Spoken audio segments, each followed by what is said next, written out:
What's going on, everybody? C4 here, and today we're continuing my preview of my Madden 19, Madden 18 rosters, which if you want to get a quick synopsis of what everything entails in these rosters, go watch the AFC East video. That kind of has like me explaining it. If not, hopefully my lazy ass put the cliff notes in the video description. But long story short, these are my rosters. These are my community rosters. Last year they were very well received. I do these videos, these little quick previews to get your guys' feedback. Hopefully you're fans of the teams that feature in the videos, and you can give me some tips and tricks on how you would personally alter the ratings, and maybe I'll be persuaded to do it. The only thing you need to take note of is that some of the rookies' ages are incorrect, and you will need to adjust those as you see fit in your franchise modes. Today we're going to be taking a look at the NFC North, and we're going to start with a team that I think is very much trending in the upwards direction, and that is the Chicago Bears. At the quarterback spot, we have Mr. Biscuit here, Mitchell Trubisky, a 76 overall. It's tough to, I think the upside is there, but it's tough to give him something much higher when you have, 7 picks, 7 interceptions. But I definitely think that he is definitely one to watch next season.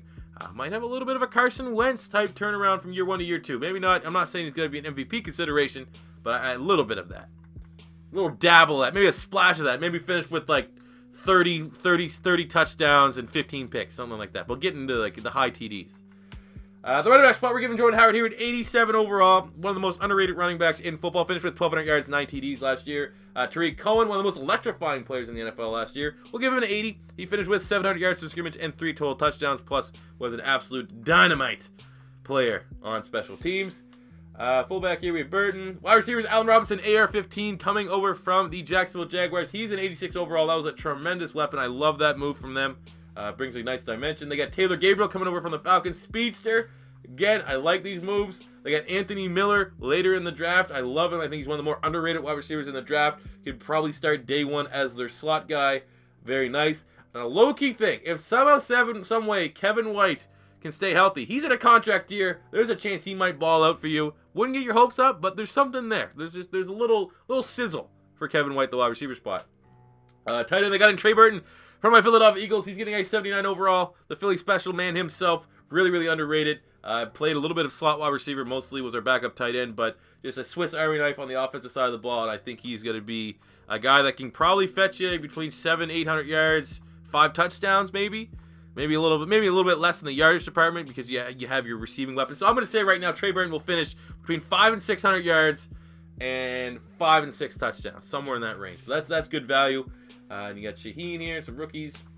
Offensive line, Leno's getting a 78, Morgan 68, Cody White here at 79. I assume they're going to move him to guard because they did draft James Daniels, but I don't know yet. I'm going to wait confirmation. I assume that's going to be the move. You'll probably move Cody White here to left guard. Right guard, you have Kyle Long, 81, and Bobby Massey here at right tackle with a 73. Go to left defensive end, Akeem Hicks, very underrated last year, graded out well from Pro Football Focus. I think he was their second highest guy. We gave him an 87 overall. Last year he finished with 8.5 sacks, which anytime you're a 3-4 D end, and you get that, you're good. I don't know if he's Canadian or not. Regina is in Canada, but I don't know if he's actually Canadian. I assume not. John Bullard for my Florida Gators, 72 overall. Really solid when he was a Gator. Eddie Goldman at D tackle is getting a 76. Leonard Floyd is getting an 80 at outside linebacker. Injury cut his season short after 10 games, but still had 4.5 sacks. Optimism is high on him. Middle linebacker Dane Trevathan is an 84 overall. Leading tackler, I think, on the team last season. Might have been second. No, leading tackle. Well, there's a 3-way tie with 60, but he had the most tackles on the team last year. You got Roquan Smith in the first round. He's going to be starting out with a 78. Yeah, he's real good. Real nice pickup there. Kotowski is also really solid. I don't know what the plan is there. Maybe moving on from one of these guys.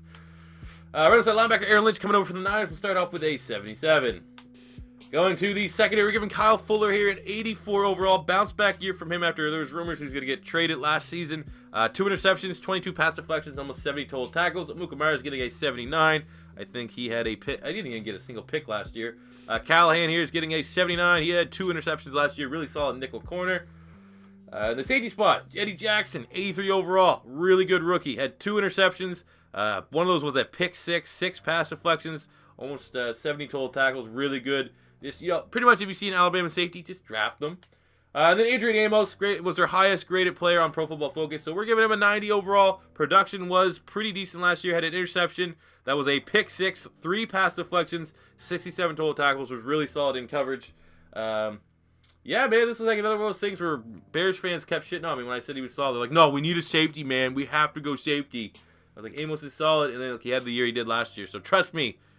Parkey's getting a 76. Nice kicker. He was good when he was here in Philly. And Pat O'Donnell with an 80. So that is the Bears. Moving on.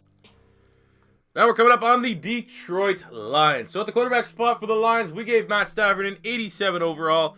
Clutch dev trait, if that was a possible thing. 4,500 yards, 29 TDs, 10 picks last year. One of his best seasons in the league. I would not be surprised. I would have been surprised if he said he'd have one of his better seasons once Calvin Johnson retired. But he's a really solid quarterback. 87 is a good point for him. They got Garrett coming from the Philadelphia Eagles. He'll have an 82. Theoretic 80, one of the better receiving backs. Kerryon Johnson. Is he the running back? Is one of these running backs the guys that's going to break the 100-yard curse here? I do think Kerryon Johnson is a nice little running back. Shout out to Dot the Expert. It's his boy. But I think, 74. Maybe you could be 75. Switch him with Abdullah. Debatably. Let me know. The wide receiver spot, we gave Golden Tate here at 86 overall last season. Mr. Golden Tate finished with 92 catches for 1,000 yards and 5 TDs. One of the premier slot wide receivers. But you're still a slot wide receiver, so between that 85 to 88 range is where they go. I feel like if I gave Jarvis Landry an 86, Golden Tate's probably an 86. Maybe could go up to an 87. I gave Marvin Jones here at 85 overall last year. Marvin Jones, so hot, so cold. Seems like he'd have like 4 monster games and then go away for 4 weeks as a fantasy football player. He had 61 catches for 1,100 yards and 9 total touchdowns. So again, I could see Marvin Jones being much higher than 85. I could definitely see someone say, "You're sleeping on him, bro." And I could see him again being between that 85, 87 range, somewhere within that. Maybe closer to Alshon Jeffrey than what I have him. Let me know. I definitely can admit right now that maybe I'm sleeping on these 2 wide receivers for the Lions. Galladay's with a 76. And that's pretty much it for the wide receivers. Tight end, Luke Wilson coming over from the Seattle Seahawks to replace Eric Ebron. He'll have a 78. Offensive line, we have Taylor Decker with a 78. They get Tyrell Crosby later, so he's starting with 70. Wiggins, 67. Frank Ragnow here at 74. Maybe they'll move Glasgow to one of the guard spots. You might guess. TJ Lang with an 83. And Rick Wagner with an 84. Going on the defensive side, we gave Zettel here an 81 overall last season. Mr. Anthony Zettel got himself 6.5 sacks. Second on the team with almost 50 total tackles. Again, I don't know what scheme they're running here in Detroit. I've asked some line fans. It seems like they're going to be running a multiple front, kind of like what they did in the New England. So it's always tough to where these guys are actually going to play. But we're trying our best. They got Shawn Hand here in the draft. We actually added him. He's a 71. Right defensive end, Ziggy Ansah. We gave him an 86 overall. Led the team last year with 12 total sacks and just shy of 50 total tackles. D tackle Ashawn Robinson is getting a 77. I believe last year he had half a sack and almost 50 tackles.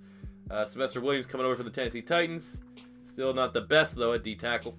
Outside linebacker, they got Devin Kennard. I think he's coming over from the Lions. Same with Christian Jones coming from the Bears, trying to improve their linebacking core. They got Jared Davis, 79 overall last season. Mr. Davis finished with, I believe he was second on the team, almost 100 total tackles, 2 sacks, and an interception.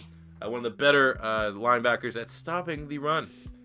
And right outside linebacker, Jalen Reeves-Maybin's getting a 71. A lot of, it sucks losing to your Whitehead. In the secondary, we gave Darius Slay, big play Slay, a 91 overall last season. First T-ball pro, 8 interceptions, 26 pass deflections, 60 total tackles. I believe he is the 3rd or 4th highest corner in my rosters and very much deserved. Outside of that, hopefully my boy Tease Tabor can take a bigger step here in the sophomore season. Free safety, we had Glover Quinn in 88 last season. Glover Quinn finished with 3 interceptions, 6 pass deflections, 4 forced fumbles, and 84 tackles. So that's very much warranted of an 80, the 88. Quadre Diggs, converted corner, is getting an 81. You pretty much got to figure out the safety spot here. Kicker Matt Prater, 86, and punter Sam Martin with a 78. So, I might hear it for the wide receivers there, and rightfully so. Let me know if they need to be adjusted a little bit. If the great majority agrees, I will admit defeat and change, probably more importantly, Marvin Jones. Next up, we got the Green Bay Packers. Okay, so we're starting at quarterback. We give Aaron Rodgers a 96 overall, which is, I think, the 2nd highest quarterback rating after Tom Brady. As much as, now as a member of the Philadelphia Eagles, we have our own quarterback that's right in that conversation in Carson Wentz. I still gotta say Aaron Rodgers is as good as Tom Brady, maybe more talented, just less clutch. I don't know what it would be. But because of his injury, I feel like 96 is a decent starting point here for Aaron Rodgers, all things considered, and where a quarterback rating scale is. We don't have a 99. Brady's the highest at 98. So, he could be pushed to a 97. I just think 96 is a good starting point. And there's Joe Callahan, new member of the Philadelphia Eagles. So make sure we add that one up. They got Hundley and Kaiser there as depth guys, but let's be honest, it's the Aaron Rodgers show. I think last year he played in 7 games, 16 TDs, 6 picks. A little bit, kind of turnover heavy for him a little bit. Those 6 interceptions, you just do simple football math. He would have been like 12, 14 interceptions on the year. That's kind of high for Aaron Rodgers. So I think 96 is a good spot for him. The running back spot, do they have a running back? We have Ty Montgomery here, a 79. He finished with 400 yards, 4 TDs. We have Jamal Williams, who finished with 800 yards, 6 TDs. Aaron Jones, 77, finished with 400 yards, 4 TDs. Just by looking at the numbers, we could make Jamal Williams the 79 and alternate these, but maybe so the long-term weapon ability of Montgomery has him 1 point higher. I don't know. But either way, none of these running backs have really established themselves as the starter, and I feel like, anything under an 80 was fair for these running backs. We have Rukowski here, 73. Wide receivers, we gave Devontae Adams an 85 overall last season, made the Pro Bowl, finished with 74 catches, 885 yards, and 10 TDs with kind of lackluster quarterback play, to be honest, down the stretch of the season. But I think 85 is a good starting point for him. Randall Cobb will get an 82 overall. He finished with 600 yards and 4 TDs on 66 catches. So again, pretty fair. They Equanimeous St. Brown real late, 71. He's definitely going to be one guy that's going to be fun to develop in your Packer franchise modes. Tight end spot, their big fish that they landed. They pretty much got rid of Jordy Nelson. Jordy Nelson died for Jimmy Graham to come here and for Aaron Rodgers finally to have a nice little weapon at tight end. So he'll have an 86. Offensive line, Bakhtiari, one of the best tackles in football. So he's getting a 90. I think that is the second highest, maybe the highest left tackle rating in the game. Lane Taylor, 74. Lindsley, 75. McCray, 67. And Bulaga, 80. Overall, offensive line, not too special. It's pretty much the Bakhtiari show. On the defensive side, we gave Muhammad Wilkerson a 79 overall, coming over from the Jets, trying to rejuvenate his career. Still has a lot to prove. Right defensive end, Mike Daniels is getting an 87 overall. Again, I kind of talked about this with Brandon Graham, where I kind of downgraded Brandon Graham. I talked about Jarrell Casey. Mike Daniels is pretty much in that mold too. Pretty much everyone thinks all their 3-4 defensive ends are underrated, but at the end of the day, man, they really were. There's been 3-4 defensive ends that get double-digit sacks. So still give him an 87. Still really solid. I think he had 5 sacks last year, made the Pro Bowl. I think that's a good starting point for him. Kenny Clark's getting an 85 overall. Last year, Kenny Clark, as a nose tackle, 4.5 sacks and just over 50 total tackles. So he's emerging as one of the better young nose tackles in football. Outside linebacker, we have Clay Matthews, an 84 overall last year. Led the team in sacks with 7.5 sacks. Had a forced fumble and just shy of 50 tackles. Middle linebacker, Blake Martinez. I believe he led the league in total tackles last year, just shy of 150. So he's getting an 86 overall. Right outside linebacker, Nick Perry is getting an 83. He had 7 sacks last season in 11 starts. Still, even though he's 27, he's one of those guys, I could still see him exploding and being like a 13, 14 sack type season if he can get through a full 16 games. Looking at the secondary, they got Tremont Williams, who graded out exceptionally well from Pro Football Focus, even though he's 34 overall, so he carries over that 83 rating from the Cardinals. They got Jair Alexander in the first round. He's a 76. They got Josh Jackson in the second round. He's a 76. They got Kevin King, their second round pick last year, who's a 73. You still got Quentin Rollins, who might have some upside. So, for a rebuild, very interesting secondary here that you're working with the Packers. Clinton Dix got an 80. That could be viewed as a little low, but definitely in terms of stats, didn't have his best season last year. 3 interceptions, 6 pass deflections, and I believe he had just shy of 80 total tackles. So that could be higher. I could see him between 80 and 83, somewhere between there. Strong safety Josh Jones with a 71. They're hoping for a big season for him next year. Pretty much replacing Morgan Burnett. Mason Crosby gets a 77, and Vogel gets a 74. However, I think they drafted a punter and released him. But obviously, we don't have the creative slots to create a punter, so make sure you make that adjustment in your own save. Oh boy, now we're coming to the saltiest fan base of the offseason, the Minnesota Vikings. Hopefully I did you guys proud. At the quarterback spot, we have Kirk Cousins, who's getting an 83 overall. He wasn't really that great last year. Wasn't that bad. Probably still an upgrade over Case Keenum. Going to be interesting to see what he can do for them next year. So I think 83 is a decent starting point for Kirk Cousins. In reality, he'll probably start between an 82 and an 84. So we went with the median. At the running back spot, we give Latavius Murray an 84 overall last year, finished with 945 yards and 8 TDs. But let's be honest, it is going to be the Dalvin Cook show, so we have him starting out with an 83. Last year in 4 starts, Dalvin Cook had 440 yards and 2 TDs. There is definitely a legitimate shot that he would have finished in the Offensive Rookie of the Year conversation at season's end. So hopefully he can come back healthy if you're a Minnesota Viking fan. You got CJ Ham here, 73. At the wide receiver spot, we give Adam Thielen a 90 overall. One of the most underrated route runners in football. 91 catches last year, almost 1,300 yards and 4 TDs. He's getting a 90 all day long. Stephon Diggs is getting an 88, whereas last season, I believe he finished with 64 catches for 860 yards and 8 touchdowns. So pretty much in that Alshon Jeffrey territory. I got Kendall Wright coming over from the Bears on like a prove it. You have Treadwell here. What is he going to be able to do? He's never going to be a bust. You have Zylstra, who is getting a 73, pretty much the best wide receiver that's coming to the CFL in quite some time. So maybe he'll have a shot at making some plays for you guys next year. Tight end spot, we gave Kyle Rudolph an 85 overall. Last season, Kyle Rudolph made the Pro Bowl. 57 catches, 500 yards, 8 TDs. He's a really solid tight end. So he's getting 85, one of the better red zone threats in the league. Offensive line, we have Riley Reef, who's getting a 74. We have their second-round draft pick, Brian O'Neill here, an athletic tackle, 71. We have, one of those things, I thought that Hill got graded. Remember he got a couple Team of the Weeks, but his Pro Football Focus grade was the shits. So, like I said, a lot of these offensive line ratings are, for the most part, I try to keep them as close to their Pro Football Focus grades as I can. Nick Easton here with a 71. Pat Elflein with a 74. Solid rookie season. Right guard, Tom Compton, 71. And at right tackle, Mike Remmers, 77. That's like one of the things. Maybe they'll move Brian O'Neill to right tackle and kick in Remmers to guard, where I think he graded out better from Pro Football Focus. Who knows? Now jump to the defensive side. The bread and butter here for the Minnesota Vikings. We're starting with Danielle Hunter, who's getting an 85 overall last season. Finished with 7 sacks. I think last year was his first year as a full-time starter, not a rotational guy. 7 sacks. I mean, the fact that he's been in the NFL, he's going to be going 3 years, and he's 23. Kind of shows added value. That's like why guys like Tremaine Evans go as high as they do, because they're so damn young. We have Everson Griffin, a 92 overall, one of the top defensive ends in our. I think he's top 3. 15 starts last year, 3 forced fumbles, 13 sacks. He's an absolute beast, even though he got. I'm not going to keep referring back to the Eagles, so I don't want to piss off people, but I know our backup tackle did work on him in the playoffs, but I don't think he was at 100%. D tackle Linval Joseph, probably the best nose tackle, him and Snacks. We're giving him an 89 overall last year, made the Pro Bowl, 3.5 sacks, and just over, I think it's just shy of 70 total tackles. Sheldon Richardson coming over from the Seahawks, getting an 84 overall. That's a really, really scary defensive line. Rivals my Eagles. Outside linebacker Ben Gideon's getting a 71. Middle linebacker Eric Kendricks is getting an 82 overall. Last year, Kendricks had an interception and just over 100 total tackles. Anthony Barr is getting an 85 overall. Anthony Barr made the Pro Bowl last year. He finished with 1 sack and I think just shy of, or just over 75 tackles.